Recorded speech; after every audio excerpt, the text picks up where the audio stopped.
Hello and welcome to today's podcast. I'm Susan Guthrie, your host, and today we have America's favorite dating expert back with us. Bela Gandhi is here. Hi, Bella. Hi, I'm so excited to be here. It is always a good day in divorce and beyond land when Bella is here. And this is an episode I've wanted to do for a couple of months now because I woke up, and it's always a great day for me when I wake up and I'm sitting there drinking my coffee, watching my Good Morning America, and there she is, Bela Gandhi, helping us all find love on Good Morning America. And I think it was back in May, we're talking to Michael Strahan, that little cutie, and and it was all about our topic today, which is, it was all occasioned by Bennifer 2.0, this idea of, rekindling love or getting the one who got away. So we're going to talk about love the second time around, and we don't mean love with a new love the second time around. We mean going back and rekindling things with a former love. So who better to talk to you about this topic than the expert on love and dating, Bela Gandhi. So again, Bella, thank you so much for joining us. Oh, I've been jumping out of my skin excited to do this all day. So I can't wait to talk about this. Well, it is all over the place. I was doing a little research to get ready for the episode. And first of all, Bennifer is everywhere, right? Like Ben Affleck, Jennifer Lopez, everywhere. People seem to be so fascinated with this idea of stepping back in time and rekindling a former love. And I have to tell you, Bella, I have seen this not at the Bennifer level, but as a divorce attorney for so long, so many people, either during the divorce or soon after, rekindle an old romance. So what's that about? A lot of times we're feeling grief, we're feeling sadness, we're feeling loneliness. And what's easier than getting back on Facebook and looking what your high school ex is doing? Maybe you saw them in a reunion and you saw that they weren't wearing a ring, but what we're seeking at that time is a lack of grief, a lack of sadness. We want somebody to fill that void. And what's better than somebody that was comfortable for us, right? Because we can fall right in to those old pathways, those old routines. And that's why we do it. It makes so much sense. And first, I have to say, I love that you mentioned social media, because almost always that is how I've heard, at least, people reconnecting with old flames. It's always through Facebook, or finding either they've stayed in touch or they start, checking them out as they've become single to see, hey, I wonder what Billy's doing. Or maybe Jen and J-Lo went on Facebook and was like, I wonder what Ben's doing these days. Yeah. It's not splayed all over the tabloids that he's getting out of rehab. I kind of know what he's doing, but let's hit each other up on text, right? And it says the tabloids have said that they've been keeping in touch with each other over the years, right? So there is that warm lead aspect as well to some of these connections, and that can enable things as well. There's so many people I know that are still friends with their exes, connected to their exes, so they don't even need to social media stalk. They're like, send the, hey, are you up text? I'm kidding. In dating, that's like the hookup text. You up? Yeah, I'm up. You up? Yep, I'm up. Let's do this. So right. So okay, I'm old and married, but even I kind of figured out what that text meant. Are you up? Yeah, I'm still up. Are you up? I'm still awake. It's 11:30. Yeah, what are you doing? Booty call. Dong, dong, dong. Oh, things have changed so since I did date, but there's something about the getting back together with a former flame that I would imagine there's an appeal to it because you skip over the awkward stuff, right? You skip over the awkward conversation at the first coffee, or the putting your foot in your mouth when you do something because you don't know them very well. You kind of get to slip into your old sweats here. You get to put on something comfortable. Absolutely. And all of that 100%. And that this person was attracted to you at a certain point, and maybe they still are, right? And so what it does is it also eliminates the fear of rejection, or it minimizes it, because this person was super into you. So rather than getting online or trying to go on a blind date or go to a speed dating event or a meetup group, you're like, I know he was digging my business, right? And I know I cut that off 5 years ago because blah, blah, blah. So I know he'd probably be up for this again and not say no. Really good point. And you just said I cut that off 5 years ago because of blah, blah, blah. And, I was reading one of the articles and it said, sometimes, actually, I think J-Lo said this about Ben Affleck. He was the one that got away because timing just wasn't right. Like there was a lot of love there, but we just weren't in the same place. We weren't in the same headspace. And apparently now they are. But is that possible? I mean, is that, that you had the one, but it wasn't the time? Yes. And timing can play a big role. Like, let's say, for example, you're young and you're just out of college and you're dating, and one person got a job in California and the other person got a job in New York, and you just couldn't navigate the distance. So you said, you know what, let's not hold each other back, even though we love each other, and let's just go do each of our lives, right? That is purely a timing issue, right? And so maybe 20 years later, if that was a good relationship, even back in the day, and it was just a matter of timing, then it could be a good thing to potentially revisit. Now, usually it's not an issue of timing. It's an issue of comfort, like we've been talking about, but bad timing can certainly lead to good, happy endings later in life. That's interesting. And maybe that is why so many people go back to an old flame, like an old high school or college flame, because those are transition times in life where we end our college career or we may move to a new place. That, timing in life is so volatile at that time in our lives, and we're young. And so maybe it wasn't the time to settle down, but now we're 30, 40, 50, we've been married, we've been through a broken relationship. So maybe it is time to rekindle that former one. But we also both know people change a lot in those 20 or 30 years that we've talked about. You're not now dating the high school football star that you were dating in 10th grade, right? He's a little different, or she's a little different now. 100%. And I think that one of the things that you want to look at when you're rekindling a relationship is just that, number one, this person. And what I would also say, to what you said, is you hope that they're different than they were 30 or 40 years ago. Because one of the things you really want to do when you evaluate, should I rekindle with an ex or not, is have I myself done work to realize, why did I end that relationship that I'm potentially wanting to rekindle? And have I grown as a potential partner as well? Have I done my therapy? Have I done my coaching? Have I done my deep dives into me? Right? Before you get into another relationship. So really looking to see, have you done the work, and has this person done work as well before you come back together? Because if you do come back together, you want it to be better, not worse this time around. So very true. It brings to mind something you said. I wrote it down from that interview with Michael Strahan, that, your ex is usually your ex for a reason, right? And it's not often, I would say more often, it's an organic reason that the relationship did not work than it is a timing issue. So, what do you do about that situation?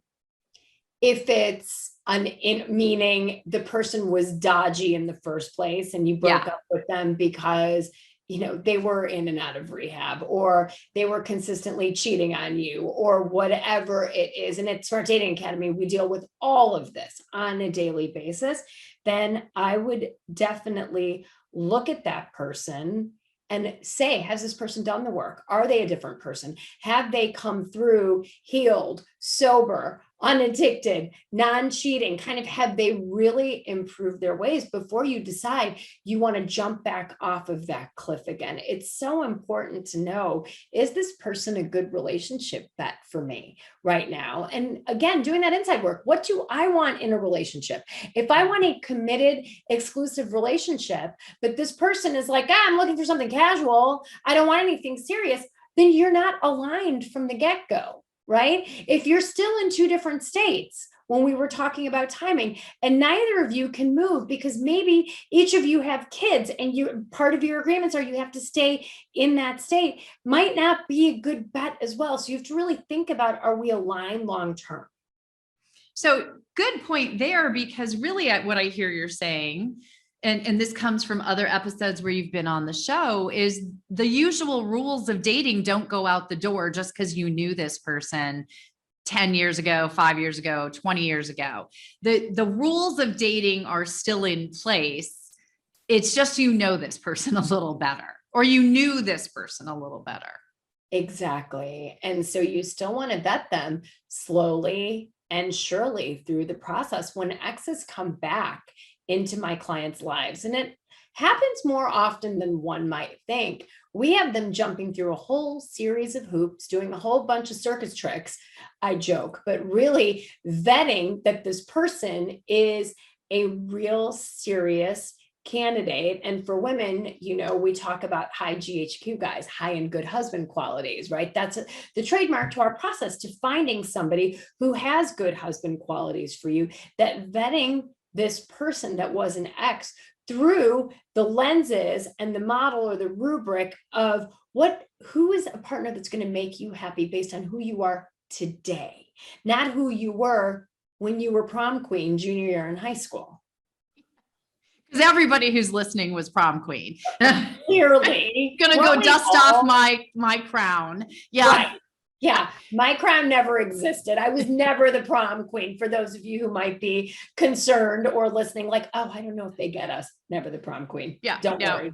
No. And you know what? Life still goes on, everyone. So life. Susan, on the other hand, was multiple winning prom queen. No, never the prom queen. I think it was homecoming, but whatever. No. Right. Right. Exactly. She was the homecoming queen, but that's more like for likable people. That's why she was the homecoming queen. No, the good old days. But when I think back to my high school boyfriend or my college boyfriend, because I was a serial monogamist, right? I always had a boyfriend, and it was always long-term. My high school boyfriend was my high school boyfriend. Sure. My college boyfriend was my college boyfriend. No, not going back there. There were just reasons. No offense to both of you guys. Sorry, there seems to be an alarm going off. No offense to both of those guys, but I think what you said earlier is really significant for people to get. I am so not the person that I was when I was 18 or 22 or 30 when I got married for the first time, or even how old was I when I met my husband? About 36. I'm a totally different person than that person was. So it's hard for me to imagine. Yes, I can see the feeling comfortable with someone, but it's hard for me to imagine unless it's been a relatively recent relationship. I mean, like Bennifer is 19 years since the two of them were together. 2 marriages, I think, for her, 1 marriage for him, 2 kids for her, 3 kids for him. I can't imagine it, because you would have changed so fundamentally in that period of time. But I'm thinking, so you mentioned you have this happen with clients. If someone who's listening were a Smart Dating Academy client and came trotting in, Bela, I'm so excited. I just hooked up with or met up with, a former flame. What do you said you have them jumping through circus hoops. What do you have them doing? What would you tell someone? Don't get exclusive right away. Thank you. You need to have a dating funnel. And just because your ex comes along, it doesn't mean this is your boyfriend or your fiance or, good Lord, your husband all over again, right? That you need to vet this person. And the way that we truly can vet somebody from a confidence standpoint is when you have options. When we have options, we feel powerful. When we only have one too soon, that's when we tend to settle. We feel like we only have that one availability. We don't want to be alone. And so I need to make this work. And that's when you might fudge those lines of what's acceptable to you. And you sweep the red flags under the rug because you only have one. So the best thing you can do in the dating process is keep your ex, if the person was actually a good savory ex, is keep them as one of many in your dating funnel and date them slowly. Don't slip back into playing husband and wife, boyfriend and girlfriend, girlfriend and girlfriend, whatever it is. You want to make sure that this person and you truly have come together in a new and improved sense. A 2.0 for sure. A real 2.0. A real 2.0, not because J-Lo, not just because you've broken up with your fiance of a couple of years 7 minutes ago, right? It lends itself to a lot of questions, right? Was Ben in the wings the whole time? Like, who knows what's happening, right? So we don't know. And I know enough to know that you never know what goes on in a relationship behind closed doors, but you just hope that they've both done the work and they know why they should be moving across coast to blend their families together before they actually do it. And they have really vetted each other as good partners for them as to where they are in their lives with 5 kids between them. Right. And that's such an important aspect of this because, we have talked about, they have 5 children between them. I'm just going to use them as an example. And certainly we only see what we see through the press and there's such a scrutiny on it. Who knows what there really is happening there, but you have seen them out with both of their children on excursion. I think they were at the Malibu Country Mart the other day with her daughter and his son. And that's concerning, I think, just on a general perspective basis, not let's take Bennifer out of it and just say, bringing your kids into a new relationship, especially when they were very involved and close to your former partner, there are some problems with that, or there's some potential risks with that. But people do it a lot. They do. Our general rule of thumb is wait 6 months post exclusivity before you introduce your kids to somebody, because kids, even tweens, obviously young kids for sure, tweens, teens, they get attached to people over time and their worlds get rocked with breakups. And then to put them right in front of somebody new all over again before you're sure that this is going to stick. You just want to be so mindful of keeping your kids first, right? We're certainly first. And I know those of you listening that want to find love, you do want to find love and your kids want you to be in love, but you just want to make sure that this person will not only be a good partner for you, but a good partner in your kids' lives. Right. And it's hard to, I got to throw the word out there because it's the one that I think really resounds in this space, the rebound. Right. When you have a situation like J-Lo and Ben Affleck, where she broke off a very long-term relationship and engagement of a few years. And then within I think a month or two was very involved in this new relationship with an old person. So again, we've already talked about how that can feel like you're just stepping back in time into something that already existed.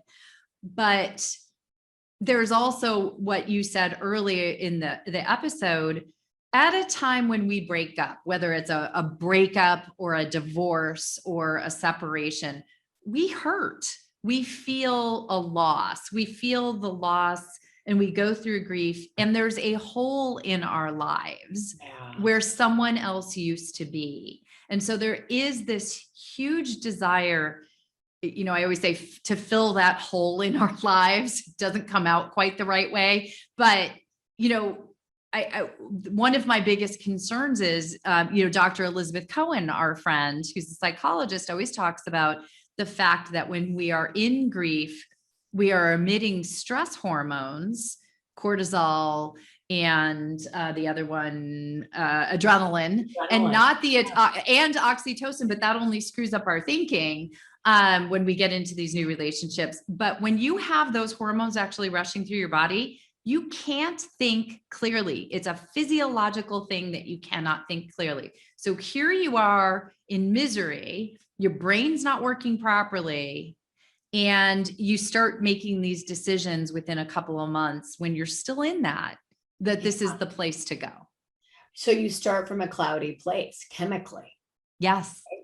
Right? Cortisol and adrenaline. Guys, adrenaline is fight or flight. Okay. Like these are I'm gonna die. I'm going to die. I need to outrun the tiger or I need to fight it. Right. And when you have all of that surging through your veins, how good of a decision, it kind of makes sense when you think about it, why at that moment you would seek comfort from an ex, because you're in stress or fight or flight. And so a new person that could potentially even be a better partner for you is still too much of a risk, right? The safe thing to combat those hormones is something that you know from the past. Yeah. There's another aspect of it that I wonder about, because we're all human. And the press has had a lot of fun talking about Alex Rodriguez's response to J-Lo getting together with Ben. And, I'm not saying in any way that this has something to do with that, but there is that, I've seen it in other relationships where I've been representing clients where someone gets together with an ex, there's always an additional, sticking it to your current ex, your newest ex, but because you got together with back together with a former ex. So there's almost a little boost because of that as well. Yeah, it gets harder. It's not even leaving me or breaking up or for someone new. It's like, you went back there? What? Yeah. Come on. Was this that bad? Right? But we are human, but we've been talking about this from that perspective of this might not be the best idea in the world, but for some people, it is a good idea. For some people, it does work out. There was a couple on the GMA spot that you did on this topic who, after 27 years, and I think it was either a high school or a college relationship, but after 27 years and other relationships and lots of things that happened in their lives, they did get back together and seemed very happy. And, have you seen it work out with any of your clients? And what are the green flags? You've talked about red flags. What are the green flags that let you know this might be a good idea? So it's a good idea, like we were talking about, if the relationship that you had in the past was a good one and it was a healthy one, and it was matters in a sense that were out of your hands that split you guys apart. So green flag is it was peaceful, it was easy, it was good for the most part when you were together. And the next green flag is, do you want the same things out of life at this point, right? Because chances are you're a little grayer when you're coming back together again. Maybe you've got young kids in the mix, but is this person a good person for where you are in your life right now, and vice versa? Do you want to take on their stuff, and can they take on your stuff? And can you put all your stuff together, right? And really make it a healthy we, because we all come in with suitcases and trunks and wheelie bags of baggage by that point. So, but those are the green flags. And another, and Susan, you brought up a good point about dating rules earlier. If this person really just wants to rev it up and go back to where you were 20 years ago, and you're not ready for that, a good green flag is for you to say, I'd like to take this slow this time around. And if that person says, you know what, I get it, I'm good with that, I want you to feel really comfortable around this, that's a huge green flag. A red flag in that situation would be like, what do you mean? I'm really sure about this and you're not? Well, then forget it. If that person isn't willing to compromise on something as simple as, let's just take this slow so we can really make sure that we get into this for the right reasons this time around, then you might not be looking at a really good bet. That's such good advice. I hope everyone listens to it. I wish everyone would. Because the other thing I was thinking about that you were just talking about, I know one of your rules is not to be hopping into bed immediately when you start dating someone. And that is, there's a hormonal reason and a biological reason behind that we've talked about in other episodes. But it also seems that, if you're going back with an ex, this is someone you probably did have a sexual relationship with. And, I know from so many of my other guests, that idea of having to get naked with someone new after being in a long-term relationship is daunting for people. So there's probably a comfort level about going back to an old relationship because you're going back to something where that has already been explored, or at least the door's already been opened. The cow's out of the barn on that one, I guess. Out of the barn. But it also might be something that will get you back in the barn a little too quickly, right? You've already been there. You've already done that. You've been there, you've done that. And suddenly you feel like this is home, right? Especially if you're coming out of grief, you've been so lonely and something familiar comes along for you. You can absolutely rush that too fast and too soon because there's so much familiarity, to your point. Yeah. I can see that being a big draw for people, but also sort of a big pitfall because I would think you could just very simply slip into the relationship like an old sweater and feel so comfortable in it. Like we've all been living in our sweatpants for the past year and a half with COVID. And, there's that comfort level of being able to be there. But, I read something that said, people were saying, finding that long lost love, finding the soulmate that got away. And then I read a quote from somebody that said, soulmates aren't found, they're made. Yeah. Right. That's and right. I think that's the basis of your entire method, right? Like, are you finding the person that can become your soulmate with work on both of your sides, with the right effort from both of you? I tell people all the time, love is a verb, it's not a noun, right? It's action, it's not a feeling.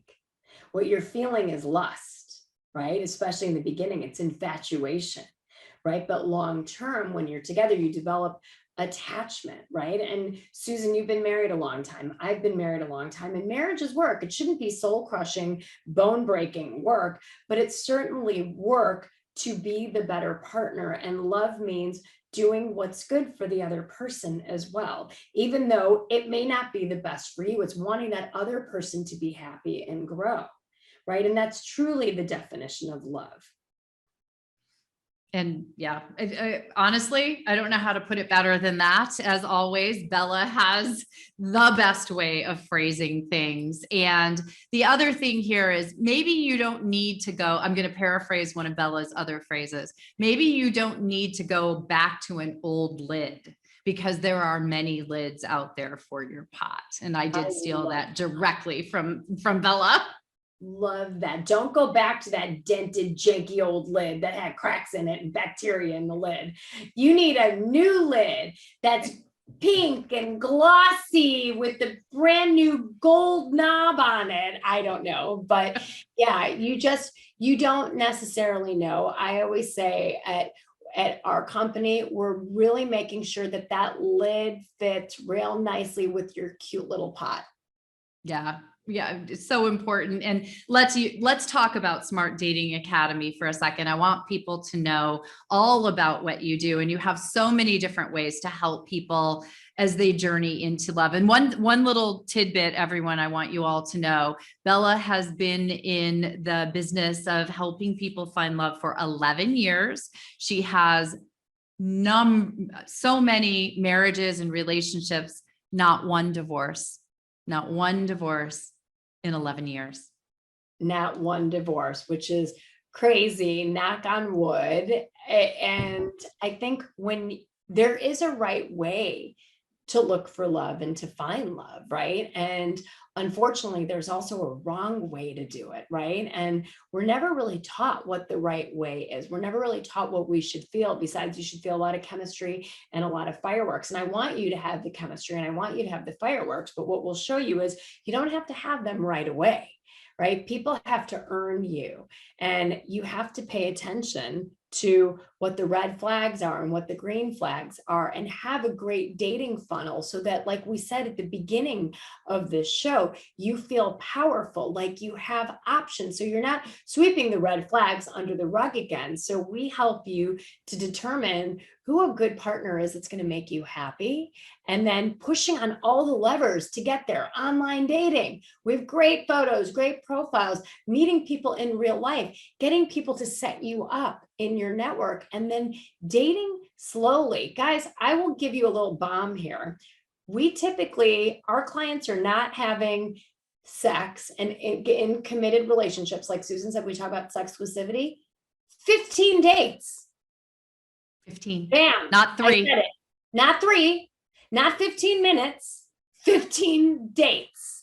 And that's not in 15 days. That's over the course of 3 to 4 months, slow and steady, because there is no substitute for one thing in the dating process. And that thing is time.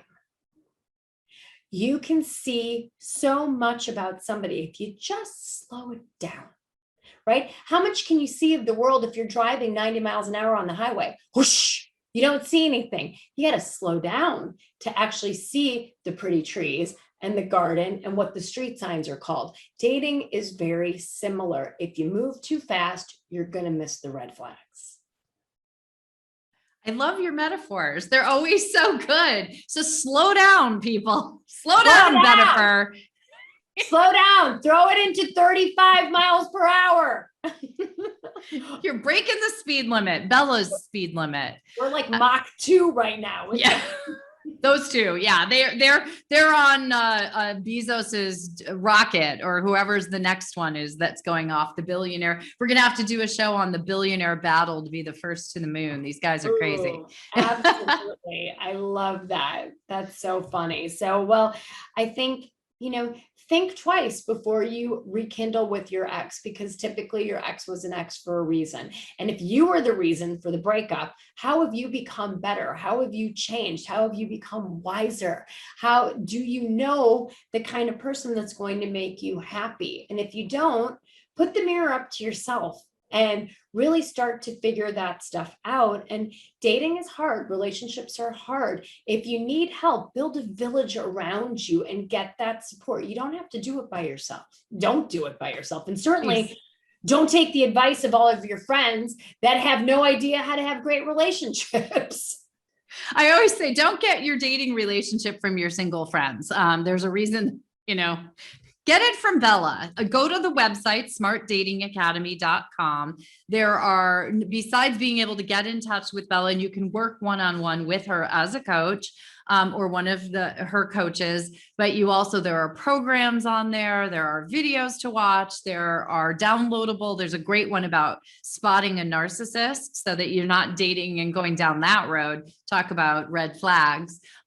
There's all kinds of amazing content, and you can go watch Bela on GMA, Today, Steve Harvey, Kelly Clarkson, and all of her myriad. There's a reason why she's on every national morning show in the world. So she has the best advice, and she's here to help you. So reach out to Bela, and thank you, Bela. I'm so glad we got to talk about this topic. I think this will help a lot of my listeners, and maybe Bennifer.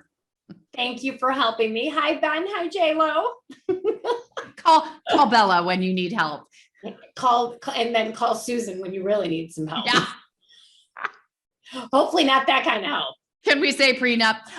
Okay, so thank you again, Bella. So fun. Thank you.